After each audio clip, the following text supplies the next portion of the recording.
Merry Christmas! If you are watching this habang may handa sa likod, or stuck ka sa traffic papunta sa reunion, or kung nasaan ka man, breathe ka muna. Christmas can get loud. Music everywhere, notifications non-stop, pati inbox mo may pa-Merry Christmas. But let us slow down for a moment.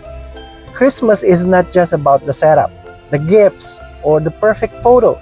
It is about presence, not just the presents. Someone choosing to show up, choosing love over distance, warmth over indifference.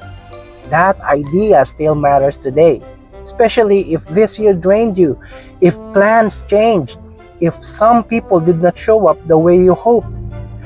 Christmas reminds you that showing up still counts. Being kind still matters. Choosing love, kahit simple lang, changes the day. So enjoy the food, makipagtawanan, rest if you need to. At siya nga pala, tandaan mo ito, you made it to today. That alone is worth celebrating. Merry Christmas! Hindi ka nag-iisa. Today is still good.